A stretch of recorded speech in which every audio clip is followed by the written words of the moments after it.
Okay, good evening everybody, and welcome to this public meeting regarding the recent planning application submitted by Partnership for Renewables to build a wind turbine within the parish of Belstead. I'm Councillor Robert Manning, Chairman of Pinewood Parish Council, and will be chairing the meeting tonight.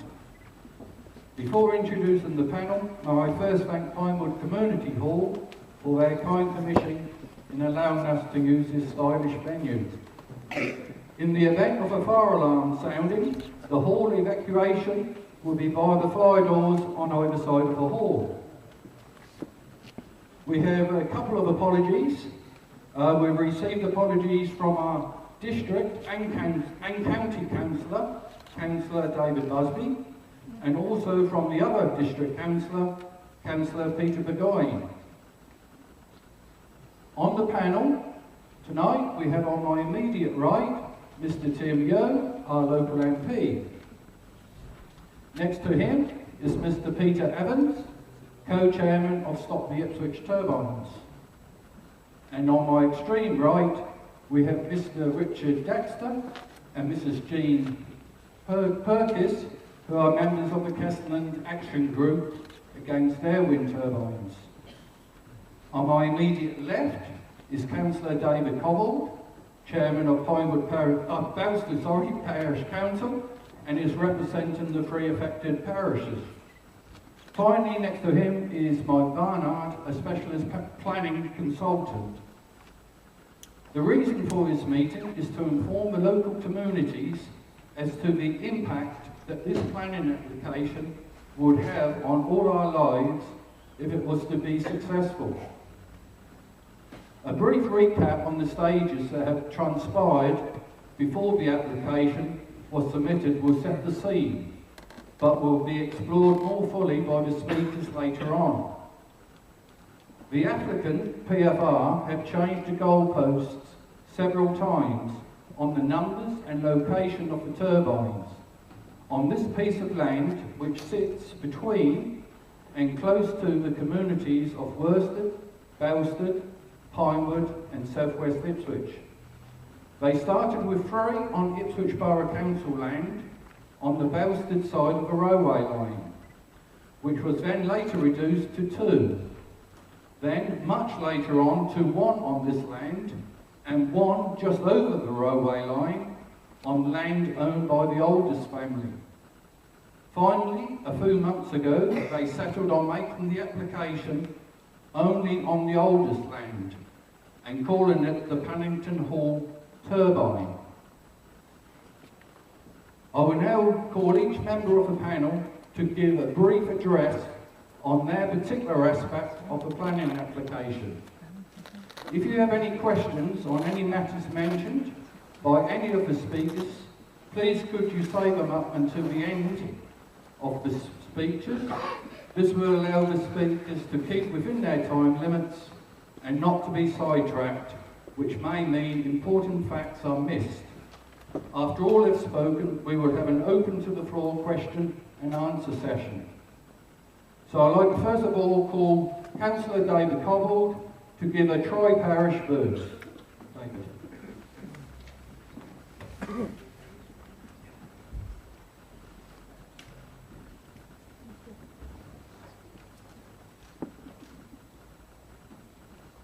I hope I can be heard. Fine. Can you hear me at the back? Yeah. No. No?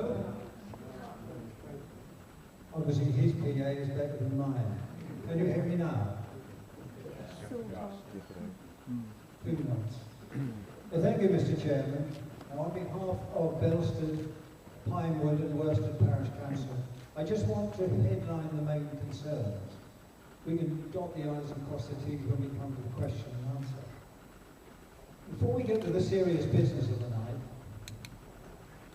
just as something on a lighter note, you all had that nice, colourful leaflet pushed through a door advertising this meeting. Well, PFR, the wind turbine people, have taken exception to that nice, colourful leaflet and complained about it to a range of people, including our district councillors. The last time they did this was when Pinewood put out a leaflet to their residents some time ago. And then Pinewood had to seek legal advice. And of course, the complaints were groundless. All we would say about this latest attempt at a spoiler is that the expert evidence we submit on the very questionable assumptions and the odd photo montages in their application will decide the matter, and not any panicky email. Now to the business in question. Will many of the affected residents amongst you have attended earlier meetings at this hall and at Belstead, and for the Ipswich residents you've had chum restored. You've clearly expressed your feelings on this matter, so why are we all here today? Well, as the chairman said, PFR have been changing goalposts at regular intervals. The most recent was in September. How can we all relate to this latest change? Where is it exactly? What will it look like? Well, it's not too difficult. You can probably all remember that slender 70-metre tall Met mast that was on top of the hill, could be seen for miles, and which PFR have now removed. You could all also visualise the dramatic effect of a turbine planned to stand next to it, which was much broader, nearly twice as tall, and a 100-metre wingspan. Well, now, on the present one, if you live in the Cotting Road area up here, this one that they're put in now will be just 2 fields further away. If you go down to the Thorrington Park area and down to Stoke Park Drive, you'll find it's moved 2 fields to the left. If you're in Belstead village, that Met mast of the old turbine position was only 600 metres away. The new one is 700 metres away from the other end of the village. For Worsted, of course, it is now 2 fields nearer, and that's only 600 metres away from their nearest house.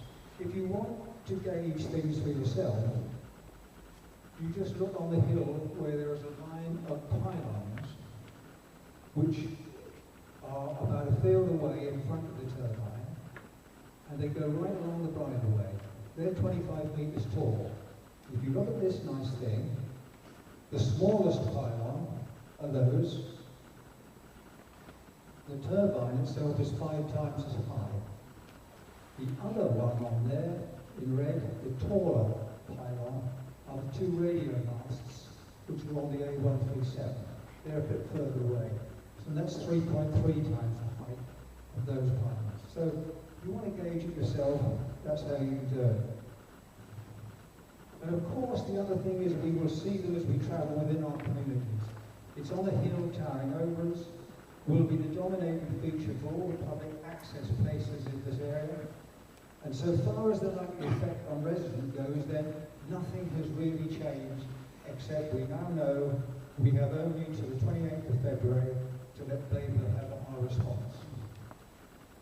The 3 parish councils are united with the action group, SIT, in opposing this turbine application. I must emphasise the next bit. It has never ever been an argument about the merits of wind energy. It is solely about where you locate it. Governments past and present have decided that wind energy has to be part of the energy mix for the future, and all district councils, in our case Labour, are charged with identifying renewable energy measures and appropriate locations in their districts. But, and there's a big but, this application is not the result of that very proper process. It is from a company, PFR, 2/3 owned by private capital, who are seeking the best long-term financial returns in conjunction with an opportunist landowner. I venture to suggest that Labour District Council would never have identified an area to begin a wind farm so close to a group of villages and adjacent to southwest Ipswich. The application may be for one turbine, but experience elsewhere suggests that if it's successful, this would be followed by others in adjacent fields, which would then be very difficult for the planners to refuse. Those parish councils of Worsted, Pinewood and Belstead, and our friends in SIT, having researched similar sites elsewhere, and you will be hearing from our friends at Kessingland, we are very concerned about the effects on everyone in this neighbourhood. We also share the concerns of many people on the industrialisation of the only directly accessible piece of open countryside to a very large population that lives close by. This piece of sensitive land is crisscrossed with footpaths, bridleways, it's lauded for its featured walks, it's between two areas of outstanding natural beauty, and it's long been the green lung for thousands of residents who can just walk to it from their homes. One massive turbine in the middle of this area would destroy the peace, tranquility, and the views they currently enjoy. The thought that even more applications may follow is horrendous. We've spoken of our concerns with our MP Tim Yeo on several occasions, and once finally after the latest change.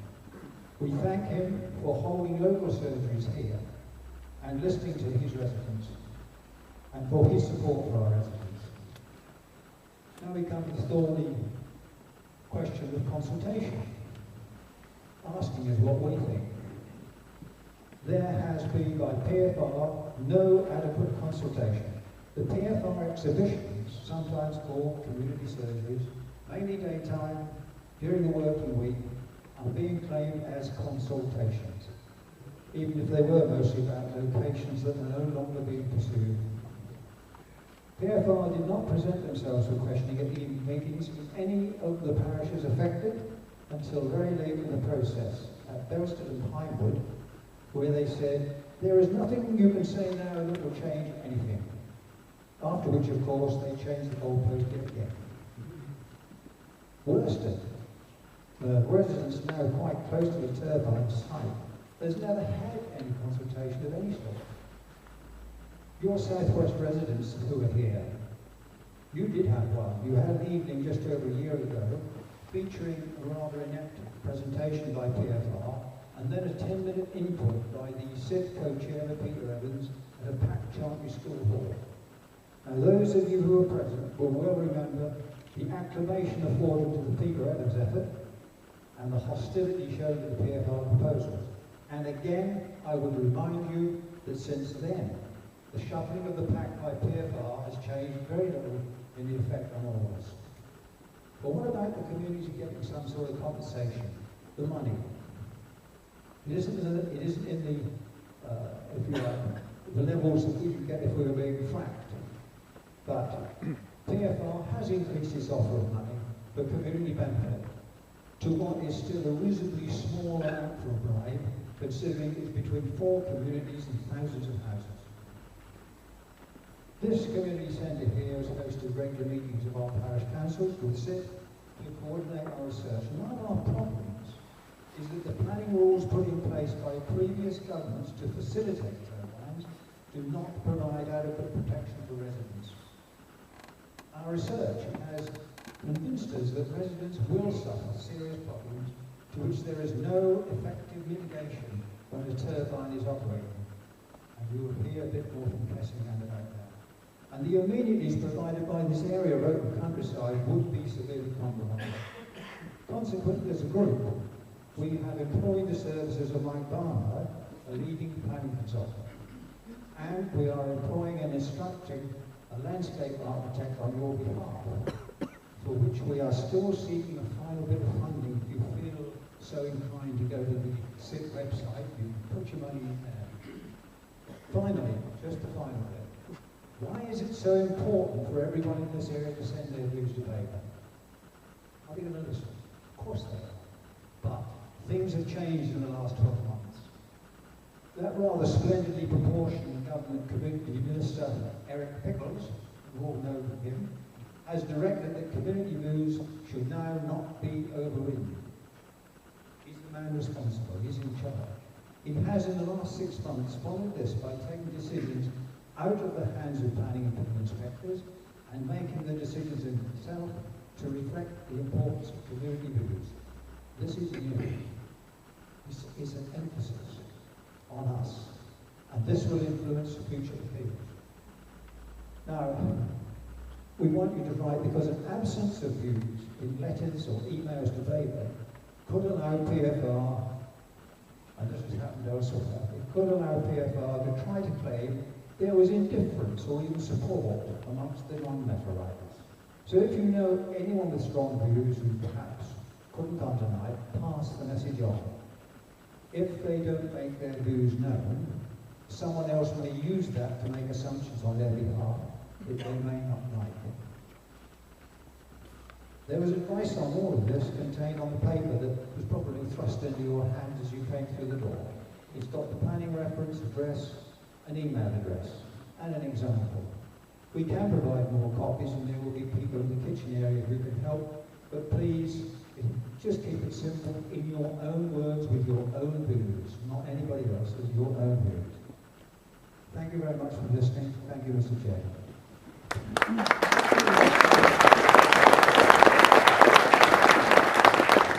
Thank you, David. Very interesting. Second speaker, I'd like to introduce Mr. Tim Yeo, our MP, to give a political view.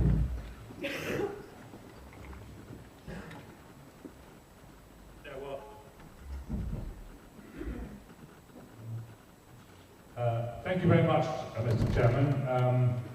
I'm delighted to be here, and I have to confess I don't always get quite such a big audience for a speech on a Friday evening in January. I'd like to think it was because you're all expecting a great oration from me, but I think there may be other reasons for it. But I did promise, on the several occasions when I've met people to discuss this issue, including with representatives of the Parish Council, as David Cobbold acknowledged, I did promise that I would attend a meeting once the application had gone in, at which there'd be a chance for me to hear your views, though I think I've got a rough idea of what most of you would like to say about this, and I would give my own views as well. I didn't want to do so during this protracted process when the application seemed to be evolving, and as David has said, it was changed on a number of occasions. Anyway, we've been waiting a long time, we've now got it, and so I'm glad to honour the commitment I made to come along. I ought to begin by making clear that I believe that wind energy has an important role to play in Britain's energy mix. I take very seriously the need to reduce greenhouse gas emissions from electricity generation. That can be done in a variety of ways. One very important way for Suffolk is by nuclear power. I certainly hope we have a new nuclear power station at Sizewell in due course. But there are other technologies, solar, waste energy, and wind.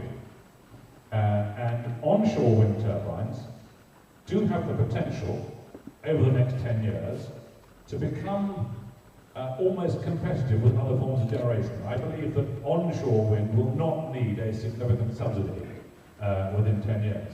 The same is true of solar PV. I don't take such a sanguine view about offshore wind. That will always need a very large subsidy, and I do not think we should assume that it has a big role in Britain's energy future. However, the key question about onshore wind turbines is whether they are acceptable to the local community. Are they in the right place? Clearly there are some settings, sometimes very remote indeed, sometimes in an essentially industrial environment, where onshore wind turbines will be acceptable to the majority of the population who are affected. But that is, in my view, the key criteria. And in a rural setting, there are often very legitimate and understandable objections on grounds of noise, and particularly about the visual impact. I don't think that any local community should be forced to accept the construction of a wind turbine merely because of the country's energy needs. I think they can be met by siting these in places where they are acceptable. And I fully understand why, for example, the residents of Belstead are worried by a turbine of the height that is proposed on this occasion. So, if we are to recognise the local, the overriding importance of the local view, then this meeting has great significance. And I hope possibly that I may be allowed at the end to respond to what's been said very briefly. I also, though, have to emphasise that, unlike all the councillors here, a Member of Parliament like myself has no direct say in planning matters. Parliament, quite rightly in my view, gave the power to determine planning applications to local authorities, in this case Belstead District Council. And I, as the Member of Parliament, am not even a statutory consultee. For that reason, I don't often express views about planning matters, because I think if Parliament says they should be decided by councillors, that's what should happen.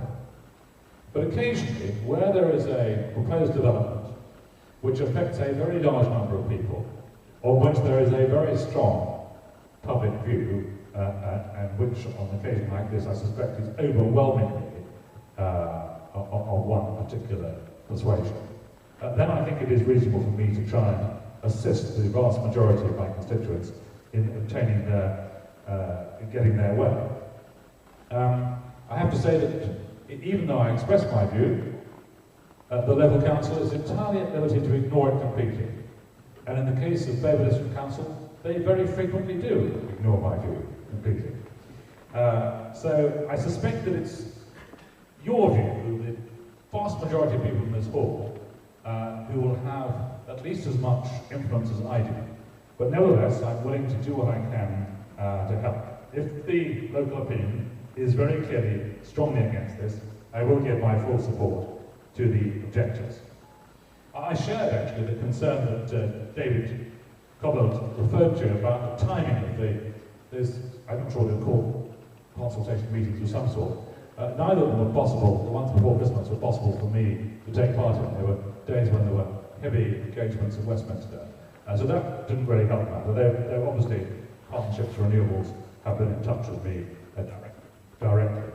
I would just cite one example where a proposal that didn't actually get to the full planning stage, which was going to affect a lot of people in this constituency, was eventually withdrawn. And that was the proposal from National Grid to site a great many overhead pylons across a great chunk of my constituency. That didn't affect Pinewood or Belstead, but it did affect a lot of people slightly to the western here.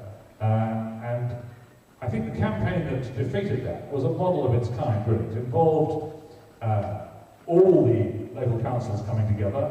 I certainly played on that occasion a very active role. It involved some very professional work by people setting out the case against the pylons, and it went on for several years. And in the end, we exposed a number of serious flaws of the case put forward by National Grid, and they have now, last November, decided to withdraw it, which was a cause of great celebration. But I think that example is a useful one, because it was a concerted, extended, long-term and very determined effort by objectors. And it did take a long time, and we have to be aware that on this occasion the applicant may well not accept the view of the local council in the first instance. So this may need a lot of determination on the part of objectors if it is to succeed. Anyway, I'm very glad to have the chance to be here this evening. I look forward very much to what the other speakers are going to say, and to hearing the views of those people who've come along. I will listen carefully, and as I say, if the chairman allows me, I will give a short view at the end of the meeting. But thank you all for coming along. It's great to see over 200 people here in this community hall.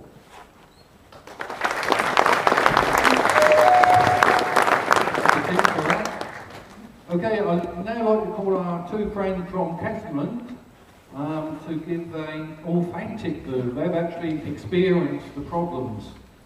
So that'll be very interesting to hear. So over to Kessingland. Thank you, Chairman. Good evening, ladies and gentlemen. Thank you very much for inviting Tim, Richard and myself down here to speak to you this evening.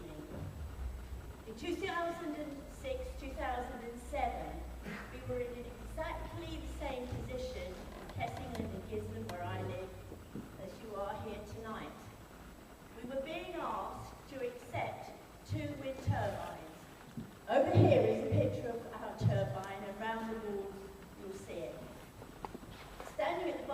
this one is Jenny, who is our host tonight, inviting us down here.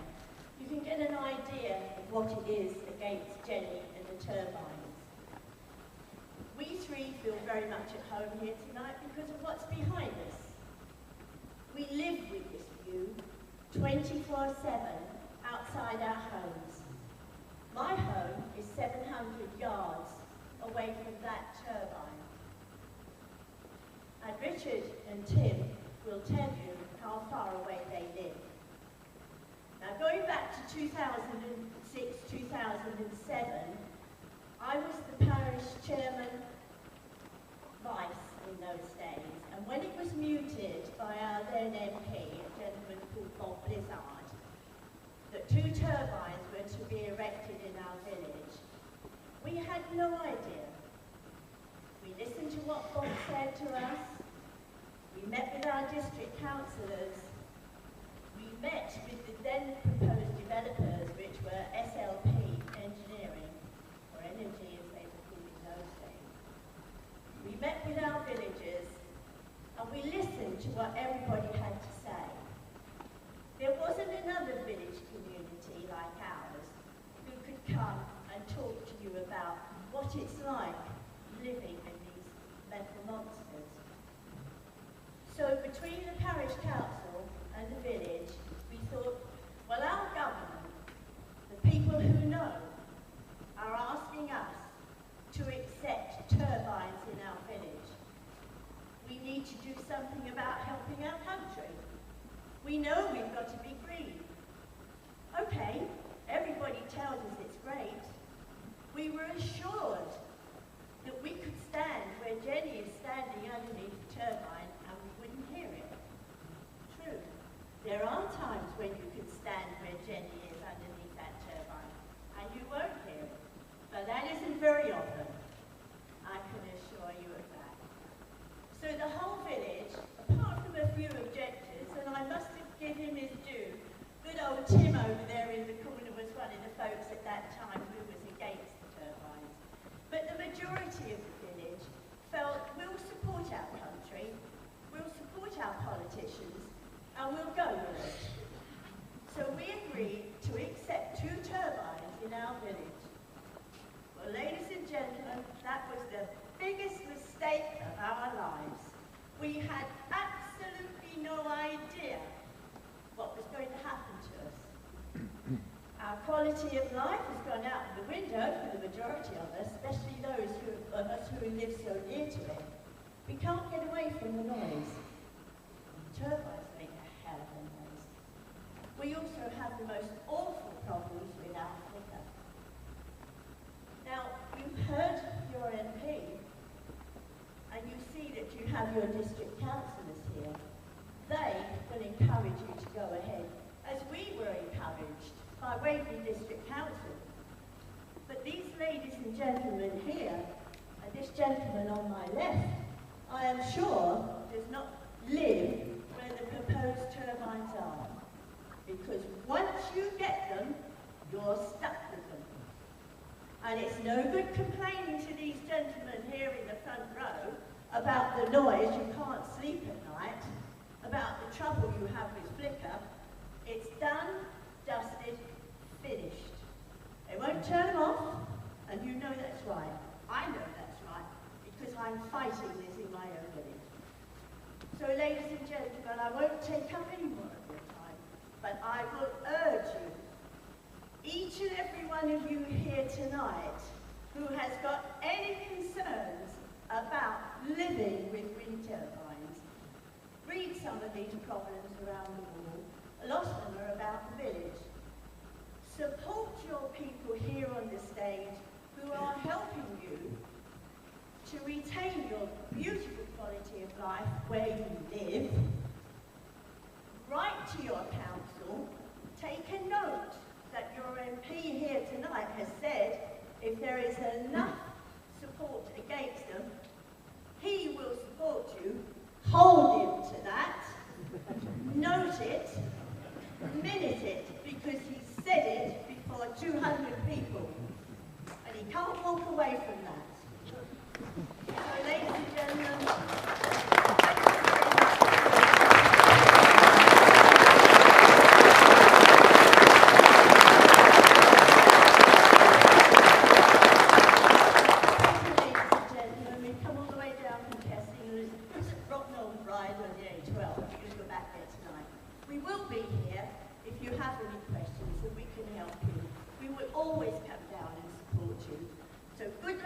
your campaign and listen to your people here who are organising the stop of the turbines in your villages.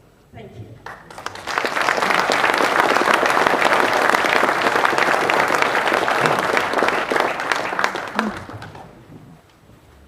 Right, good evening ladies and gentlemen. I hope you can all hear me, and I've got to follow that. Sorry. I came down here this evening with the thought that I was going to be sitting in amongst you, listening and learning. I suddenly find myself here. It's not something I'm really used to, as you'll probably gather. I live very close to a wind turbine, very close.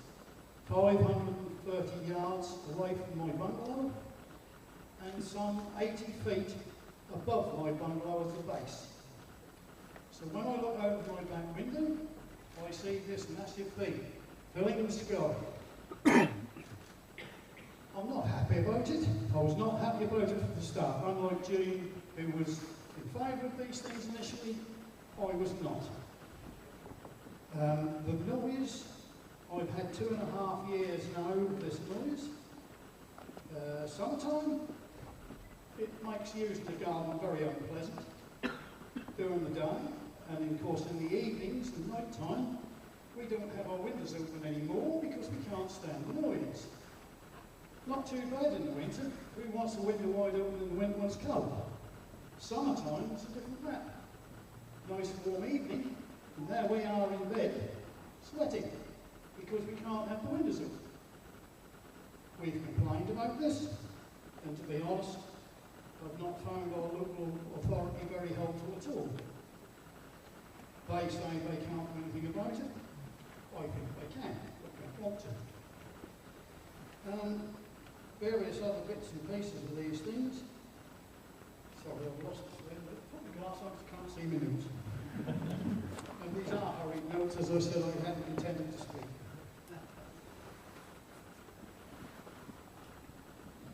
But yeah, basically, as Jean has already said to you, these things, once you've got them, you can't get rid of them. You have to live with that noise. My view on this is that if you're living within 2,000 yards of one of these turbines, you have got a problem. I unfortunately have lived a lot closer than that, and I have a serious problem. So that now has actually been built, and that we're struggling to get anything done about it at all. So I would urge you, as people, to back your representatives on here and shout very loudly, because otherwise you will not be listened to. Thank you for your time.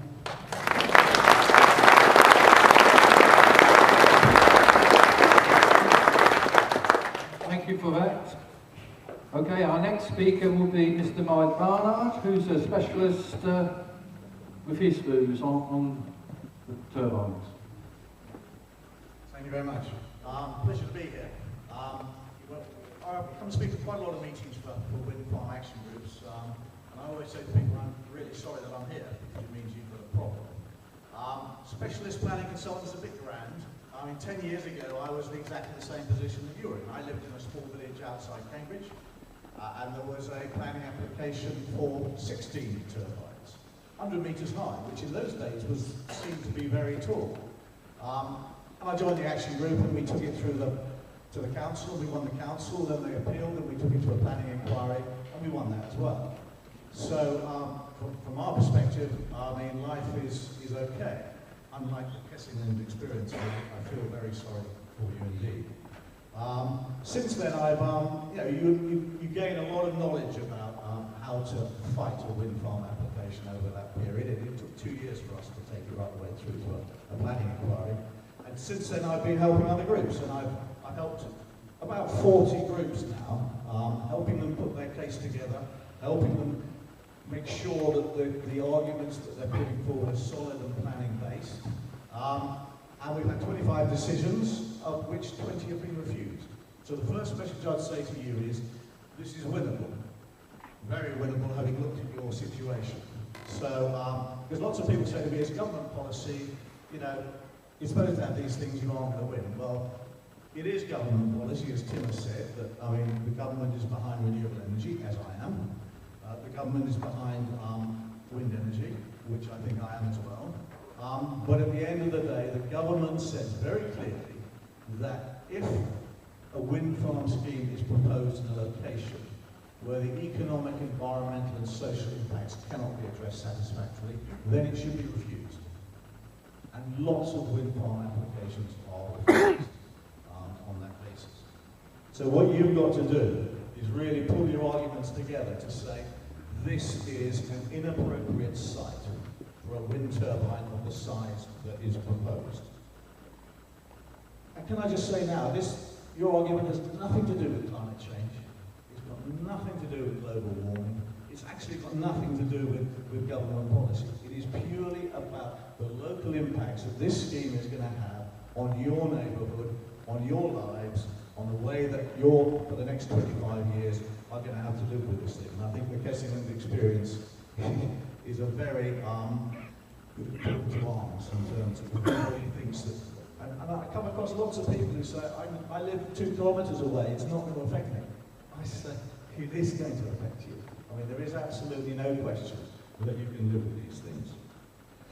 The issue is obviously going to be determined by Labour Council, and they are going to institute a planning balance. What they're going to do is they're going to look at the benefits of the scheme, and there are some benefits of the scheme, and they're going to look at the harm that is caused by the scheme. And they're going to look at that balance, and if they feel that the harm overall outweighs the benefits, then they will refuse permission, as national planning policy says they must do. So the key issue for you is that you've got to look at the benefits and the harm, and you're going to have to make sure that you convince the council that the harm that this turbine is going to cause to your community will outweigh the benefits that it's going to produce. And you don't want to get involved in the issues about wind turbines are inefficient. They are. They're intermittent. They are. They're expensive. They are. But it's government policy that, you know, onshore wind energy is part of the renewable energy mix. So, I mean, focus very strongly on your local issues. Because if you think about it, you are the local experts. You have the expertise. I mean, PFR will be having consultants producing reports in all the different areas, ecology, archaeology, cultural heritage, etc. But they don't know how the area around this turbine is valued by local people. And that's what councillors will listen to. They will listen to how you value this area of land. So if we look at that balance, let's look firstly at the benefit side. I mean, the only benefits that are going to accrue out of this turbine is going to be the amount of electricity it produces. I mean, the turbine will be manufactured overseas. It will be erected by a specialist company. So the amount of local benefit you will gain from that construction period and the erection of that turbine is minimal. There is no significant. So the only issue you've then got is how much electricity will it produce. And it's interesting because wind turbines, the amount of electricity they produce is proportional to the cube of the wind speed. So wind speed is very important. If you move from 6 meters a second to 8 meters a second, you double the amount of electricity. If you can actually find out the average wind speed at your site, and it's 6.2 meters a second. Well, the average wind speed for all the wind turbines in the country is 7.6. This is a very low wind speed area. So the amount of electricity that is going to be produced from this turbine is a lot less than if you put it somewhere where the wind is greater. And I think it's a big issue, because the problem you have with the system in this country that the government's introduced is the subsidies that they have means developers can make money anywhere. They don't have to go and find a windy site. Because normally you think if I'm going to harvest something, I'll harvest it where there's most of it, in the windiest site. But they don't have to do that, so they can come and put an application in anywhere. And part of the The issue that you'll be saying to Labour is that what they're claiming that this turbine will produce is actually exaggerated. And they've had that mast up there for, however many years. Will they release the data to you so you can actually check their assumptions? No. They'll say it's commercially confidential, which is rubbish because, I mean, what is the use of some wind data from a mast on a hill like that? There is, but they won't let you have it. So, I mean, what you'll be doing, or what your action group will be doing, or I'll be helping you do, is actually show the council that on the benefit side of the equation, it's actually less than it's likely to be. And often people say, well, we have to do it. There is a need to do it. If you read the latest government renewable energy roadmap, which is how are we progressing towards the 2020 targets, in onshore wind, they're saying that we need 30 gigawatts of capacity. There is already 60 gigawatts of capacity in the planning system. There is no problem with meeting the onshore wind energy targets. So there isn't overwhelming need for this. There isn't a situation that we have to do it, we have to have it. So therefore, if you're in that situation where you are going to actually probably exceed your targets, surely you should then be looking at sites slightly more critically and saying, if we don't need them all, why don't we go for the best ones? And can I guarantee you that is not the best site, it's not a good site. If you then look at the other side of the equation, the harm element of it, we've heard a bit about the harm. That's one area. I mean, Tim mentioned that the greatest harm that this will cause is visual effect. I mean, a 130-metre turbine with 50-metre blades.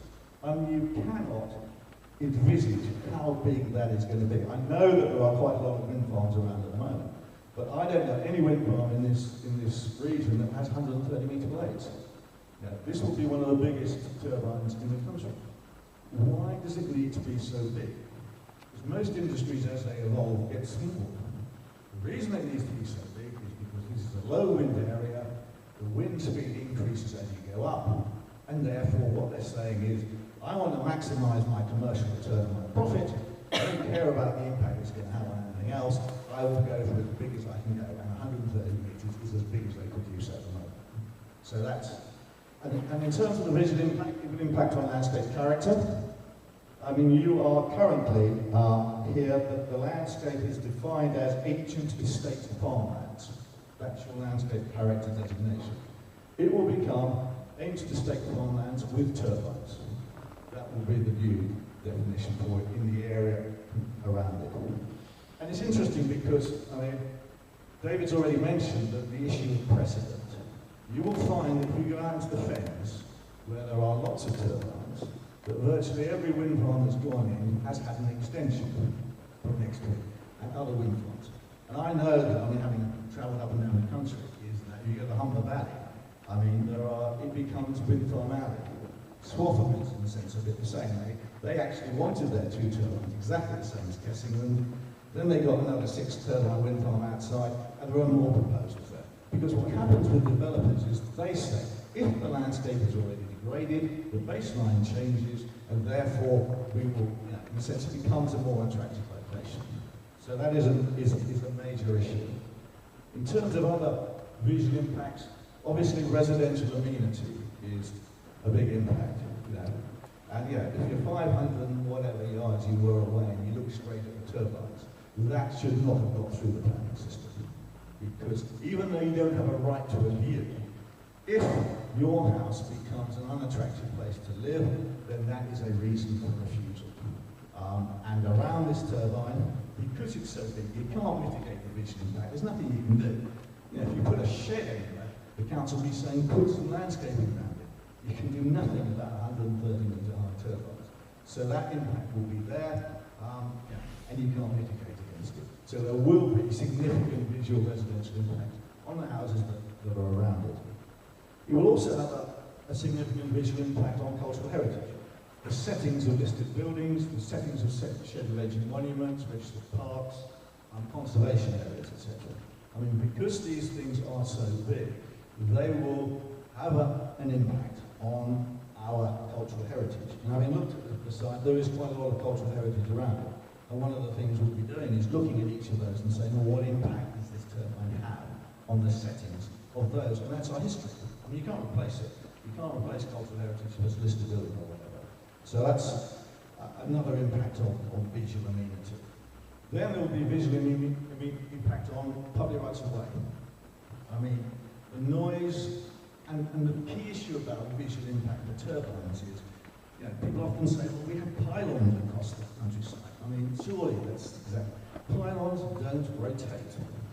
You know, they do not rotate, and the rotation draws the eye and makes them so much more visually intrusive than a static object of the same height. Oh, by the way, there are no static objects of the same height in that landscape. This is completely out of scale with everything that's there, even though there are pylons there. You can have a look at the pylons. They, compared to this, they are minuscule, and they don't rotate.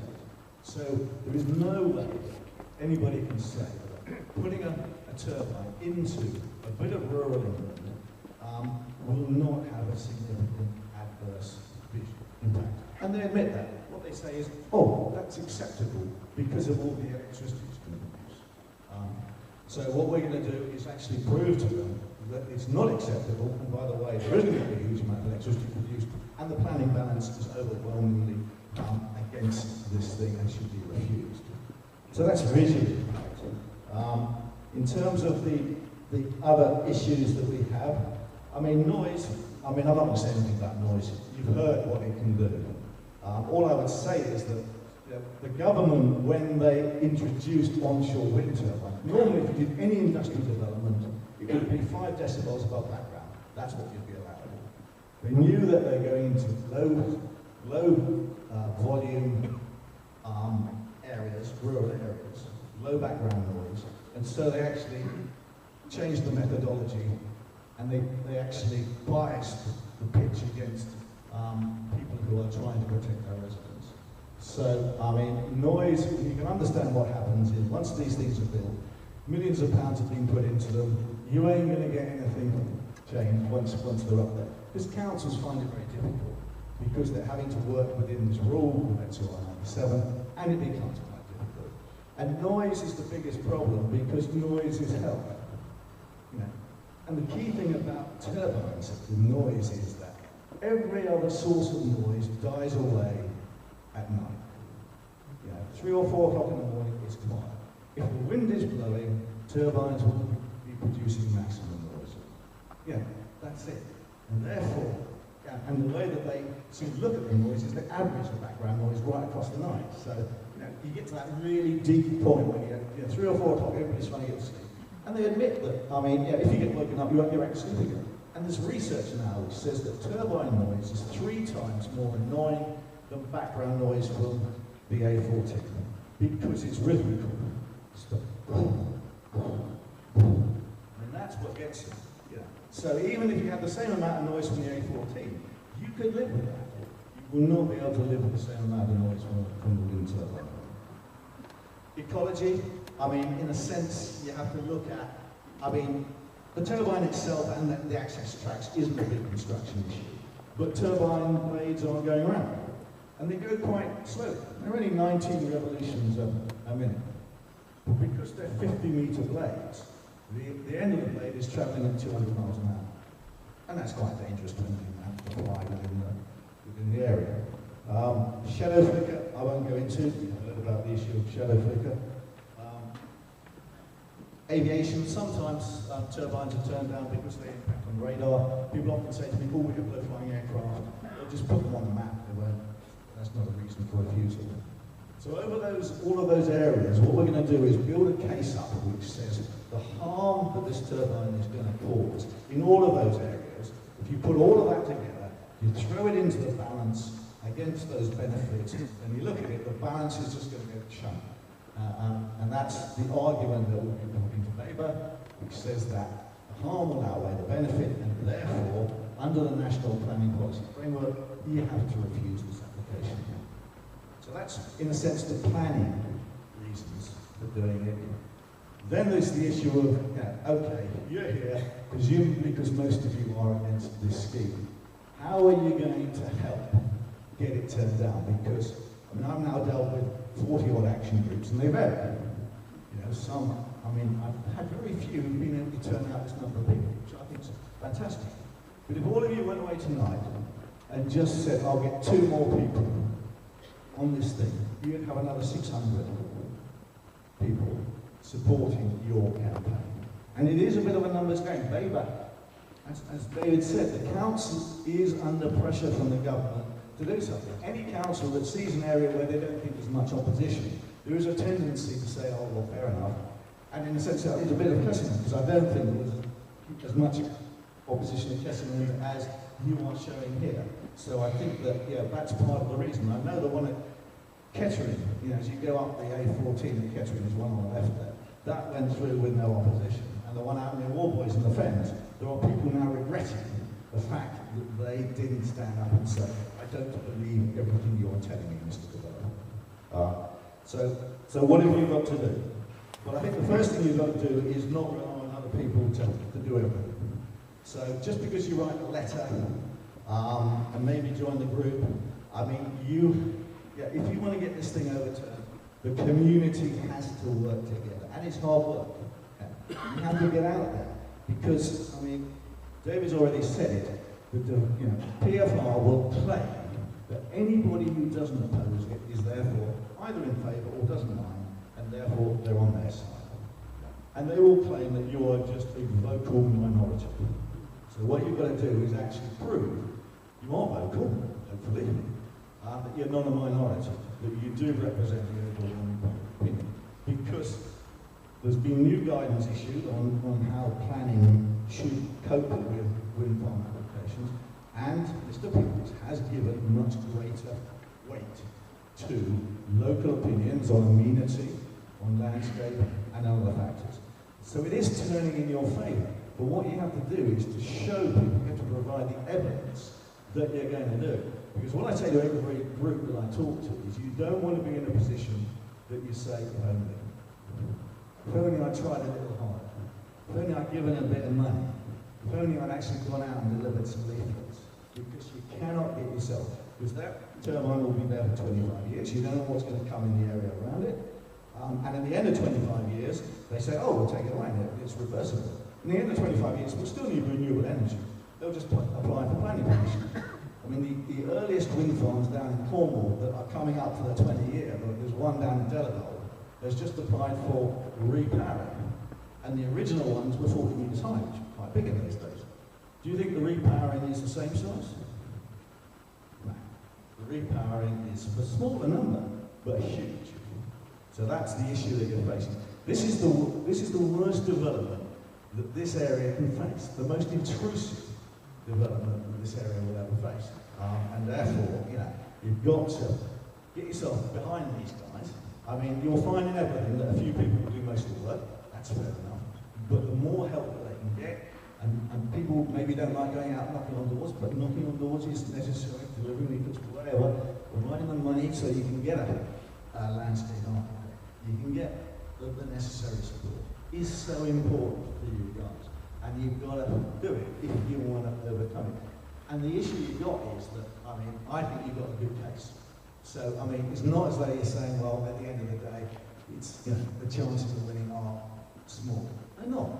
Provided you really get out there and deliver and understand and talk to people and make sure that, because the biggest issue you will face is apathy.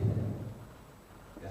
We had, where we were, we had 18 villages, 16 villages, 18,000 people with it, and we leafleted them, and we had meetings, and we went in the press, and we had everything.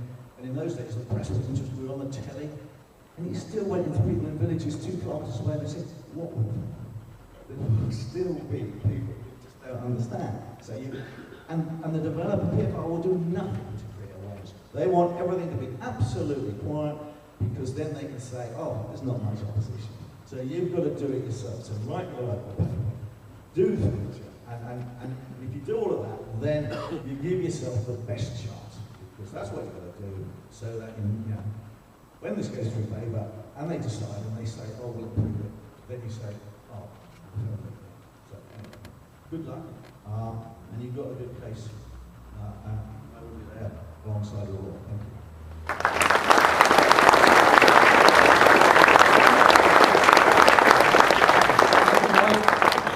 Okay, our final speaker in this section is Mr. Peter Evans, who's going to give a local view.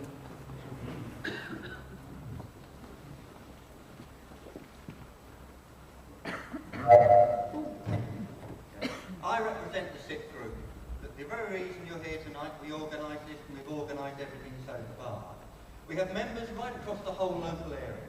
SIP is not tied to any one parish or village, and it's not political in any way, nor is it against wind turbines in the right place. It is an organisation of concerned residents, fighting to protect their local environment and the quality of life. We have set up a website, Stop Ipswich Turbines, to inform people about the realities of the effects of wind turbines located close to communities. After a huge local reaction, SIT was set up to oppose the original 3 turbines Ipswich Borough Council was going to build on their land, which were completely inappropriate for the local situation. Things have moved on. Ipswich Borough Council listened to our concerns, and now the plans for 3 original turbines have been shelved. Now we are faced with plans for the 4th turbine on a land privately owned by the old trust. This single turbine would tower over our whole area. The fact that to be in a field next to the original site makes almost no difference to the detrimental effect it will have on our area. We need your help to fight this 4th turbine, because it isn't just the thousands of people who it will affect and suffer, it would also affect our landscape, and the people from far and wide, all the walkers, runners, bird watchers, cyclists, tourists alike, would be affected. They all need our help. We know we live in a wonderful landscape. We have areas of outstanding natural beauty to show for it, and this proposal is tucked in between 2 of them, Suffolk Coast and Heaths and the Dedham Vale. You have just heard an authentic account from our friends at Kessingland about what really happens after turbines start operating. This situation is similar to ours. Same size turbines, same assurances from the turbine company, and they would operate within government guidelines, so it would be fine. Well, it wasn't. And then their turbines even exceeded the noise and flicker guidelines. Waveney Council have been completely unable to enforce the guidelines on noise. Then further promises that mitigation for flicker would work. It hasn't. Like others in our group, I have been to Kessingland, shared their anger and frustration, seen the effects on people. When I was there, I made a video of flicker. It's on my laptop. I made the video of flicker of houses and I found it alarming, which continues to this day. For the most part, the residents accepted the assurances from the turbine company. They then had nothing to compare it with, unlike us. We have had our eyes opened by them and by the experience of communities in other parts of the country. Now listen to this, you've heard Kessingland. From East Church, Sheerness, Kent, where the PFR, their 2 most recently built turbines, they were commissioned in 2013 and plans are being made for a further 3. I live approximately 1,500 metres from these turbines, in a community of approximately 60 dwellings. The turbines are lower than the nearest inhabited building, with the top of the blades just visible. So visual impact here is minimal.